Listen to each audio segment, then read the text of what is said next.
অন্যের মেয়েকে দর্শন করতেছে, আপনি কিছু বলেন না। আরেকজনের মেয়েকে দর্শন করতেছে, আপনার ক্ষমতা থাকা সত্ত্বেও আপনি কিছু বলেন না।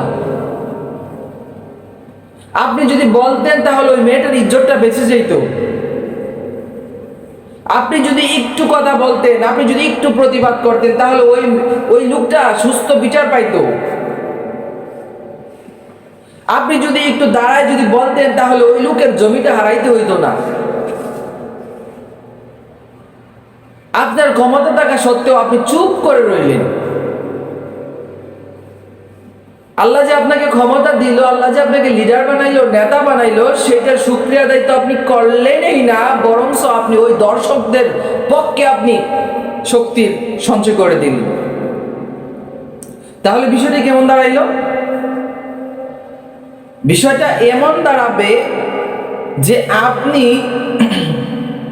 হক কথা তো বললেন না, এই না বলার কারণে ওই যে মেয়েটা ধর্ষিতা হইল, ওই যে জমি ছিনাই নেওয়া হইল, ওই যে লোকটাকে বিচারের মধ্যে ঠকায় দেওয়া হইল, একটা মাজলুম ব্যক্তি এমনি তাকে জুলুম করা হয়েছে, তারপর বিচারের মাধ্যমে তাকে আরো জুলুম করা হয়েছে।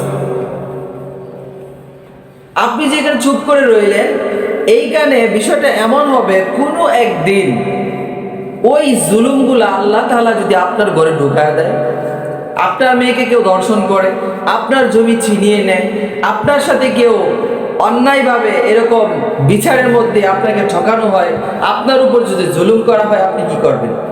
আমি যতটুকু জানি, আমার নলেজে ধরে যে প্রত্যেকটা এলাকাতে এরকম ব্যক্তিত্ব আছেন যাদের কথাতে পুরো এলাকার মানুষ চলে। উনি যদি দাঁড়ায় বলে এই অন্যায়টা এখানে হবে না, ওই লোকের উপর জুলুম করতেছে, ওই জুলুম করা যাবে না, এই নাফরমানিটা করা যাবে না, এই অন্যায়টা করা যাবে না, অমুকের গর্দর ভাঙা যাবে না, অমুকের সাথে এই অন্যায়টা করা যাবে না, অমুকের জায়গা দখল করা যাবে না, তাহলে ওই ব্যক্তির ভয়ে ওই এলাকার যত উগ্রপন্থী মানুষ আছে সবাই চুপ করে থাকবে।